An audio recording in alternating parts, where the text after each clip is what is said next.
이 아무타 감독, 이 감독이 모로코 출신이고 마치 뭐 알제리나 모로코 같은 북아프리카 팀 전술을 쓰더라. 그래서 상당히 전반부터 다이나믹한 압박과 전환. 이 팀 스타일 자체가 아프리카 팀들 좀 그렇잖아요. 초반 러쉬. 하는 분위기가 좀 있습니다. 1차전도 경기 양상을 봤을 때 오늘 역시 답답한 경기가 될 거예요. 왜냐면 내려서서 타이트하게 타이트하게 이렇게 가지고 5-4-1로 오는 우리의 아마 뒷공간을 상당히 1차전과 유사하게 많이 노릴 것 같아요.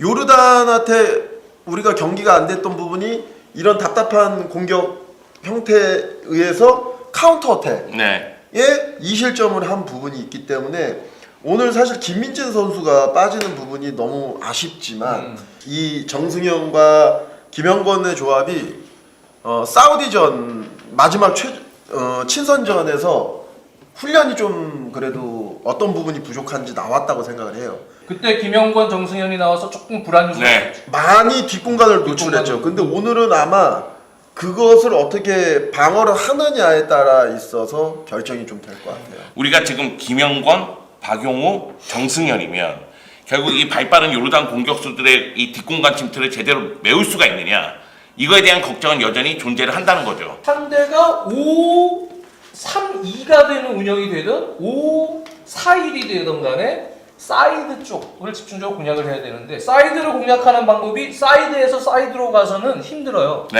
롱볼에서의 세컨볼 이러한 운영보다는 어쨌든 중앙으로 여기서 장악을 해서 중앙에서 상대를 좀 몰아놓고 사이드로 빼야 측면에서 우리가 숫자 싸움을 할 수 있는 구조가 되는 거죠. 그라운드 볼로 좀 빌드업 체계가 되는 것이 오늘 경기는 특히 더 중요하다. 1차적인 방어선을 물러서 이 큰 박스까지 오는 게 아니라 이쯤에서 한번 채널을 잡든지 강하게 도전을 한번 했으면 좋겠어요. 왜냐하면 두 골 다 예상을 해보면은 여기서 사실 때린 거 굴절돼서 좀 들어가고, 수비 숫자는 사실 상당히 많았단 말이죠. 이게 들어와서 이런 상황이었는데 당연히 공간에 대해서 수비도 중요하지만 사람이 어차피 차서 넣는 거잖아요. 골은.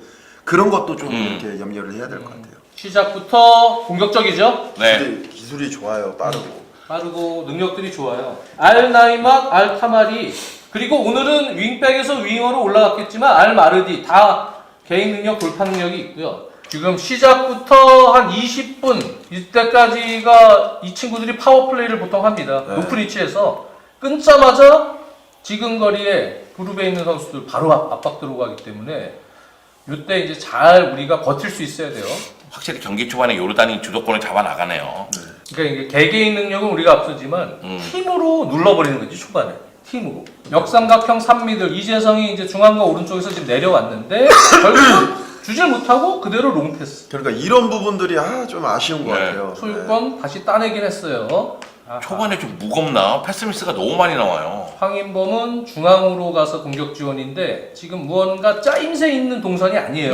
근데 선수들끼리 이렇게 딱딱딱 트라이앵글 형태로 빠져주면서 이렇게 공간을 잡아야 수비가 분산을 시키게 되는데 수비를 못 잡고 그냥 우르르 가는 거예요. 그냥 맞아요. 수비를 달고 나갈 수 있는 동선이 필요하거든요. 조금 전에 이재성하고 이강인하고 동선 겹치는 모습도 있었고, 이강인, 이재성 다 왼발잡이를 중앙과 오른쪽 라인에 지금 배치시켰거든요. 지금도 사실 이강인하고 이재성하고 약간 동선이 겹치는 모습이거든요. 겹치지.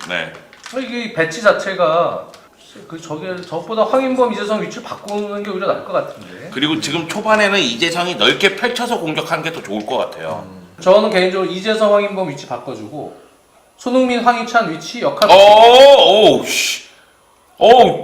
뭐야, 왜 이래? 지금 전반 15분 지났는데요. 지금 밀리고 있습니다, 요르단한테. 조금 예상은 하긴 했는데 예상보다 더 밀리네. 자, 끊었다. 안 된다.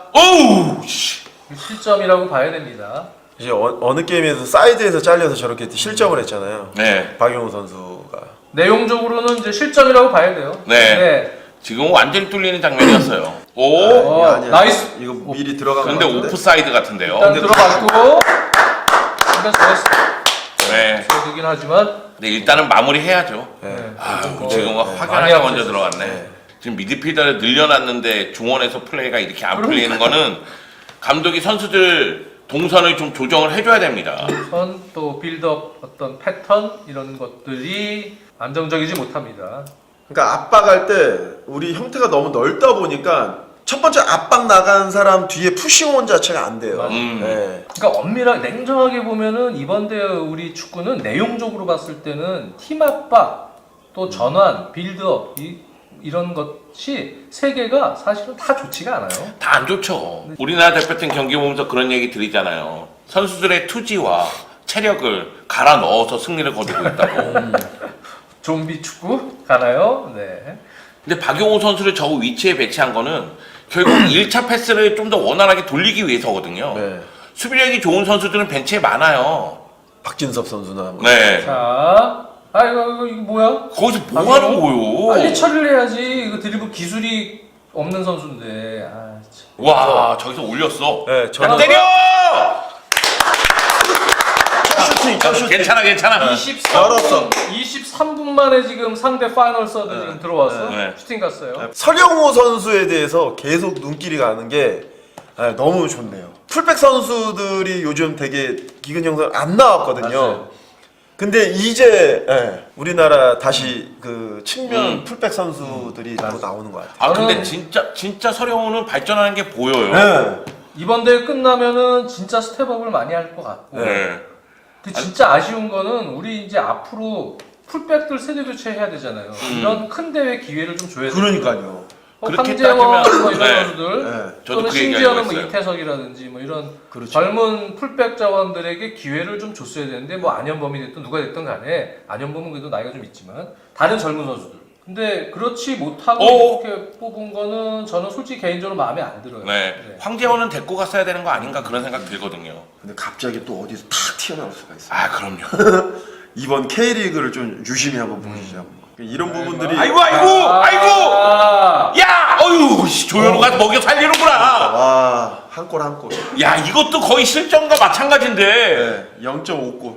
김민재가 있을 때는 볼을 끌고 들어오는 선수를 일단 제재를 시키거든요. 네. 근데 그게 안 돼요, 지금. 열리죠, 지금. 네, 지금 열려요. 강- 볼을 끌고 들어오는 선수에게. 그렇죠. 그러니까- 지금 선수들 동선 체계가 전혀 시스템화돼 있지 않아요. 그냥 선수들이 그냥 알아서 막 움직이는 거야. 그래. 우왕좌왕.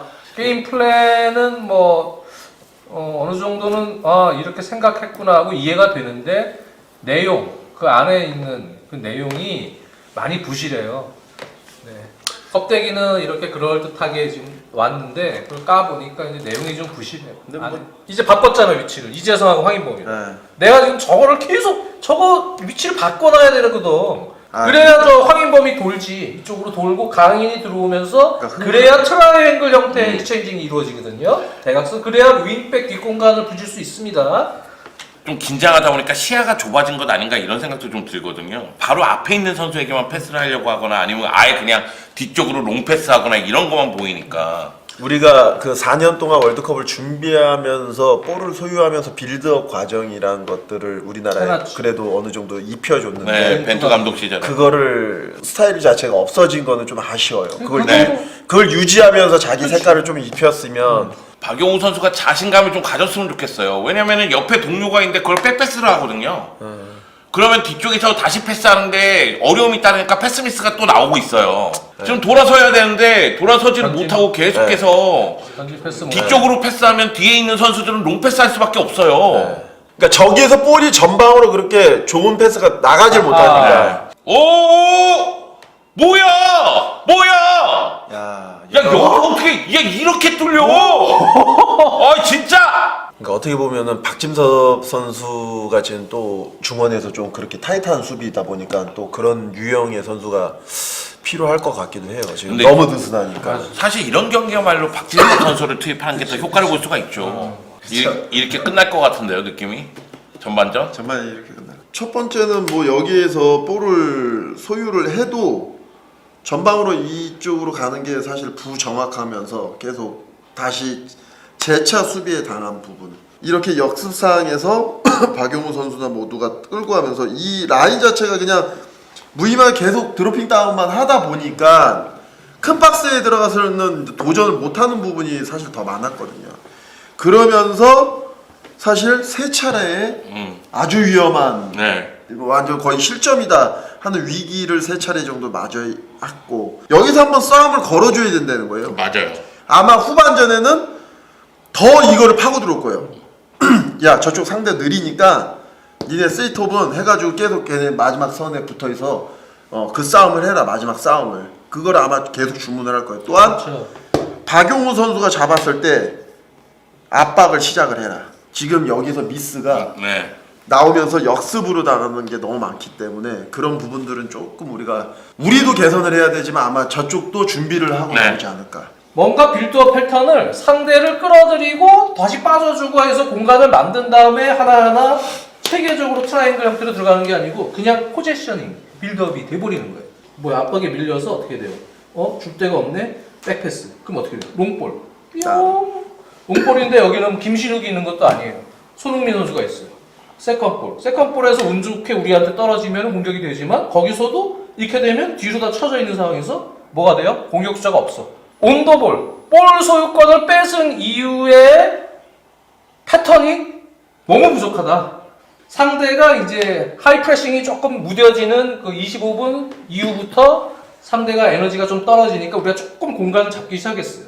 그 다음에 황인범, 이재성 선수의 위치를 바꿔주면서 황인범 선수가 중앙과 오른쪽 돌아뛰면서 찬스들도 좀 나오고 그러면서 이제 무언가 분위기가 좀 바뀌긴 했지만 기본적인 문제가 됐던 부분은 지금 계속 쳇바퀴 돌듯이 돌고 있다. 김민재가 있을 때는 수비가 공격이 볼을 끌고 돌았을 때 김민재가 여기서 끊어져 버린단 말이에요. 아니면은 끌고 들어와서 코스를 막아버려요. 근데 지금 어떤 식이냐면 밀고 들어올 때 한 명이 경기하면서 따라 내려와요. 그러면은 다른 한 명이 코스를 막아줘야 되는데 코스를 막지 않고 같이 그냥 내려와요.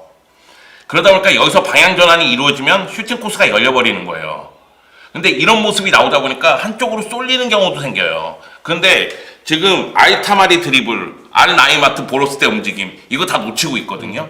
그렇기 때문에 제가 아까 최성원 감독이 얘기한 부분에 동의하는 부분이 박스 바깥쪽에서 일단은 여기서 끊을 준비를 하는 게 좋다.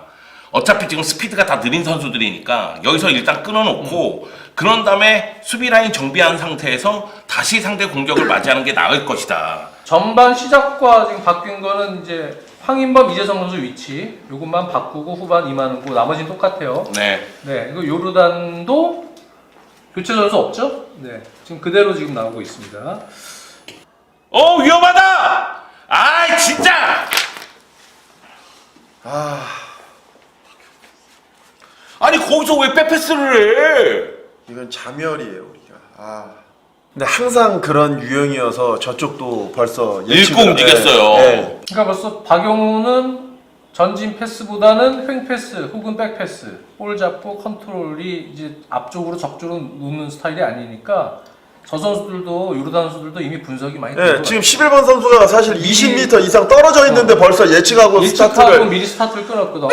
이거 백 패스 들어온다. 이거 지금 들어오니까 거기다 대고 좀 줬어요. 조규성 들어갈 준비하네요. 네, 박용우를 빼네요. 빼고 참 보면은 판단 타이밍이 참 아쉬워요. 이번 대회 요르단이 득점을 하고 나서 오히려 더 끈끈해지고 볼 탈취하는 네. 게 더 많아지고 더 우리나라 좋아졌어요. 실수가 많아지고 네. 우리나라는 많이 네. 올라갔어. 그냥 또 잡을 텐데. 진짜 답답하다. 이런 3m, 5m 패스는 조금 아유, 씨. 아유, 진짜. 그러니까 지금도 사실 때려서 넣는다니까요 저기서. 그러니까 내렸을 게 아니라 어느 정도는 앞에서 끊었어야 되는데. 선수를 미드필더를 좀 바꿔주고 공격진도 조금 바꿔주면서 에너지를 좀 심어줘야 될 것 같다. 2명 정도는 몸이 무겁고 몸이 무거워. 안 나가죠. 안 나가라. 뭐 쭉쭉 나가야 되는데 몸이 안 나가니까 정우 형을 투입을 시켜주고 지금 이재성 선수를 좀 빼주든지 그리고 황인범 선수도 지금 한 명 바꿔줘야 될 것 같은데 미드필더를. 근데 지난 경기도 그렇고 이 코칭 스태프들이 조금씩 타이밍이 늦더라고요. 네. 많이 늦죠. 많이 늦던데요, 교체 타이밍이. 얘는. 시찬이를 저 사이드로 지금 빼면 안 된다고요. 시찬이 지금 중앙 쪽으로 프리하게 지금 들어오고 왼쪽에 터치라인 윙어는 그냥 크로스 올리는 선수로 좀 해줘야 된다고. 황희찬을 가운데로 쓰면서 투 스트라이커 놓고 그쵸? 당연하지. 지금 네. 시찬이를 저기다 사이드에다 지금 박아놓으면 안 된다고요. 지금 승부를 봐도 지금 70분 초반에 뭐 69분 이때 봐야 되는데 지금 뭐 하고 있는지 모르겠습니다. 지금 교체 카드 한 장 썼죠? 조규성 들어간 거. 76분에 0대 2인데. 정우영, 양현준 이제 교체야? 네. 나보다 항상 10분이 황희찬. 늦네. 지난번에도 딱 7, 8분 정도 늦게 하더니 황희찬을 뺐어? 네. 이재성하고 황희찬. 이재성. 축구 내용이 거짓말하진 않거든. 결과가 거짓말하는 경우는 있어도. 근데 다시 한번 느끼지만 결과에 속은 것 아닌가 우리들이. 그러니까 지금 어떻게 해서든 뒤집고 올라왔기 때문에 선수 개개인의 퀄리티로 그렇기 때문에 이 경기도 반드시 잡을 거라는 생각이 들었었는데 진짜 이 경기 이렇게 끝나면 우리 90분의 성적으로 따지면 1승 3무 1패야. 요르단 역사상 우리나라를 상대로 처음으로 승리하는 거죠. 요르단에게 우리나라가 3승 3무로 패배가 없었는데 이게 느낌이 이제 이 경기는 끝까지 그래도 동기별 갖고 봐야겠다라는 경기가 있고 그렇지 않은 경기가 있는데 이 경기는 벌써 아까부터 느낌이 실점부터 이거는 안 되겠다. 아니 거기다가 애들이 너무 지쳐서 선수들이 너무 지쳐서 그것도 이해가 되는데 그러다 보니까 이전 경기들처럼 체력을 갈아 넣을 수가 없어. 근데 요르단도 시간 보낼 생각만 하고 있어요. 안 올라오잖아요. 딱 뭐 올라올 필요도 없고 2대 0에다가 뭐 한 골 싸움도 아닌데다가 저는 개인적으로 생각했을 때 오늘 경기 뭐 박용호도 실수를 하고 선수 몇몇이 좀 부진한 모습도 있었지만 이 선수들에게 크린스만 감독이 사과해야 돼. 그 위치에 그렇게 갖다 박으면 안 되는 선수들을 갖다 박아놨거든. 예선전 때 했잖아요. 이런 형태로 나오고 역습을 할 것이고 충분히 예상 가능했는데 근데 준비가 안 됐다니까요. 너무 대응 자체가 대응이 미흡하지 않았나. 너무 자만한 부분도 있고 저희들도 여기에서 TV로 보고 이렇게 이야기를 하는데도 경기 전에 그 이제 좀 조심해야 될 부분들이 그걸로 다 실점 나오고 공격이 안 되고 이런 부분인데 16강에서 승부차기 가고 8강에서 연장 갔는데 4강에서 교체 카드를 3장 쓰는 건 이거 문제 있는 거 아닙니까? 이건 내가 생각했을 때는 크린스만 당연히 잘못이고 그 선수들도 오늘은 집중력이 너무 떨어져서 이게 아마 체력적인 문제 때문일지 모르겠지만 이런 부분에 대해서는 아마 복귀가 돼야 될 것 같아요. 사실 이 경기 이렇게 치르면 안 되는 경기잖아. 마무리 이제 뭐 해야지 뭐. 네, 마무리해야죠. 진짜 클린스만 감독에게도 대한축구협회에게도 매우 중요했던 경기입니다. 클린스만 감독 선임을 할 때부터 나왔던 논란이 됐던 기존에 만들어놨던 감독 선임위원회 시스템, 그 시스템을 벤투 감독의 어떤 빌드업책을 이제 계승하는 모델이었죠. 그런 능력 있는 감독을 찾아서 그 후보군들을 협회가 가지고 있는 예산의 범주 안에서 계승시켜서 대표팀을 조금 더 좋은 팀으로 더 발전시키려는 모델인데 사실은 감독 선임위원회 시스템을 거치지 않고 크리스만 코칭 스텝이 낙점이 돼서 지금 상황이 결국은 크리스만 감독은 아시안컵 우승할 테니 기다려라. 지금 사실 이거였거든요. 여기서 최악의 경기 내용으로 마무리가 된 상황입니다. 이렇게 되면 이제 그동안 아시안컵 이거 하나로 명분을 잡고 끌려왔던 모든 명분이 다 한꺼번에 무너지는 상황이 됐어요. 네. 이 상황에서 엄청난 후폭풍이 이제 예상이 되는데 어떻게 생각하십니까? 저는 당연히 대회 끝나고 나서 감독에 대해서는 비판이 따른다고 생각을 해요. 이번 아시안컵에서 크린스만 감독이 보여준 게 거의 없거든요. 그렇기 때문에 당연히 축구 팬들 입장에서도 비판이 크게 일어날 수밖에 없고 그리고 선수 개개인의 퀄리티를 이용해서 준결승까지 왔지만 결국은 준결승전에서도 플랜 A도 문제였고 그리고 플랜 A의 문제에 따라서 플랜 B를 가동할 타이밍에 선수 교체 타이밍도 늦고 선수 교체도 제대로 되지 못했고 그런 게 다 드러나잖아요. 그렇기 때문에 크린스만 감독에 대한 비판은 당연히 있고 그거에 따라서 대한축구협회에 대한 이야기도 당연히 따라와야 된다고 저는 생각을 합니다. 그리고 선수 개개인에 대해서도 아마 선수 팬들의 비판이 굉장히 클 것으로 보이는데 전술적인 준비가 안 돼 있고 훈련이 안 돼 있는 상태에서 경기에 임했을 때는 당연히 실수가 나온다고 생각을 하거든요. 그런데 다만 큰 경기에서 큰 실수가 나왔기 때문에 이런 비판에 대해서는 피하지는 못할 것 같다. 대회를 치르면 결국에는 성적에 따라서 냉정하게 네. 들어가야 됩니다. 저는 그거는 확실하게 생각하고 이제는 결과가 나왔기 때문에 감독 역시 팀적으로 못 만들었던 부분을 이야기를 해야 돼요. 대회가 끝나고 이 대회에 대한 분석을 하겠지만 협회도 축구 팬들은 이미 결론을 내린 것 같고 네. 협회가 과연 이 클린스만호가 지금 이 대회를 통해서 점진적으로 개선하고 있는가? 우리가 유소년부터 이렇게 해도 돼, 뭐 저렇게 해도 돼. 성장해 나가는 과정에서는 실수를 통해서 배우고 여러 가지 배우는 과정이 있지만 결국 최종 단계의 성인 대표팀이에요. 축구협회는 그 어느 나라나 마찬가지예요. 결과를 내야 되는 최종 단계입니다. 다 배운 선수들이에요. 이미. 그렇게 해서 최종 단계에서 그 나라의 축구의 기준, 잣대를 그 대표팀, 성인 대표팀으로 보기 때문에 과연 지금 이 코칭 스텝이 앞으로 이 한국 축구 최종 단계에 있는 성인 대표팀을 보다 나은 대표팀으로 끌고 갈 능력이 있는 감독인지 아닌지 이번 대회에서 나타난 어떤 형태들을 보고 판단을 이제 하셔야 될 상황이고 거기서 어떤 결론이 나오느냐에 따라서 책임질 분들은 또 책임질 수도 있어야 돼요. 뒤로 숨지 마시고. 뭐 우리는 정부의 산하기관이 아닙니다 이렇게 얘기를 하시지만 거의 비슷한 성격의 팀의 조직입니다. 그렇게 인식을 하셔야 되기 때문에 여러 가지로 후폭풍이 좀 심할 것으로 예상이 됩니다. 그 부분에 대해서 어떤 판단을 할지도 많은 축구 팬들과 국민들이 다 지켜보고 있기 때문에 한번 보겠습니다. 지금 문제들이 많이 노출돼 있어요. 이번 대회를 통해서. 대회전 인터뷰에서 결승전까지 가겠다고 우승하겠다고 호언장담하지 않았습니까? 그런데 지금 그런 호언장담에 맞게 준비를 했느냐를 봤을 때 준비가 하나도 안 돼 있어요. 결국에는 경기력 자체가 안 나왔기 때문에 그리고 우리가 축구를 보는 것 자체의 눈높이가 진짜 전문가들 뺨치는 수준에 올라왔기 때문에 지도자들 역시 이젠 또 우리가 더 디테일해져야 되고 이런 경기를 통해서 좀 발전을 어떻게 해야 될지는 사실 상당히 모여서 논의를 해야 될 것 같아요. 아까 어떻게 해야 우리 될지. 송영주 의원이 좋은 얘기를 했어요. 경기 내용은 거짓말을 절대 안 한다. 결과는 거짓말을 할 수 있어요. 결과는 되게 못했는데 운이 좋아서 이길 수 있어요. 하지만 경기 내용은 거짓말을 할 수 없다. 그 얘기 너무 좋은 얘기잖아요. 그 경기 내용이 뭐 팬들이 더 잘하실 겁니다. 축구를 좀 볼 줄 아시는 분들이라면 이게 어느 정도의 능력을 가진 팀이구나. 코칭 스텝이. 그 부분에 대해서도 협회가 판단을 하시리라고 저는 생각이 듭니다.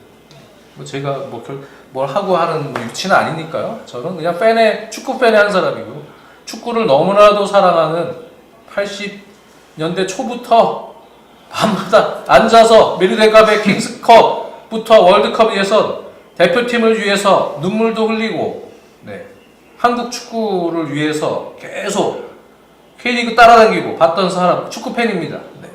축구 팬의 한 사람으로서 얘기하는 거예요. 사실 우리가 전술적인 이야기도 많이 하고 상대 분석 얘기도 많이 하는데 그 정도 준비가 안 되어 있다는 게 여실히 드러났거든요. 그래서 저는 이 경기가 클린스만 감독의 우리나라 대표팀 마지막 경기가 되지 않을까 하는 생각을 합니다. 모르죠. 어떻게 될지. 큰일 났네. 대회를 보면서 축구는 역시 스타 플레이어도 중요하지만 결국 11명 팀으로 하는 거니까. 11명뿐만 아니라 뒤에 있는 20 몇 명이 그 팀을 어떻게 조직화하는가가 얼마나 중요한지 이번 대회에서 나왔던 것 같아요. 사실. 그게 또한 감독 능력이고 지도자 응집시키고 훈련시키고 조직적으로 만드는 게 그만큼 애정이 많았다는 겁니다. 정말 이번 대표팀에 대해서 특히 선수들에 대해서 우리 국민들이 애정이 많았고 아시안컵의 시청률이 그걸 입증해 보였어요. 자, 여기서 마치겠습니다. 온펀치 수고하셨습니다. 감사합니다. 수고하셨습니다. 여러분 고생하셨습니다.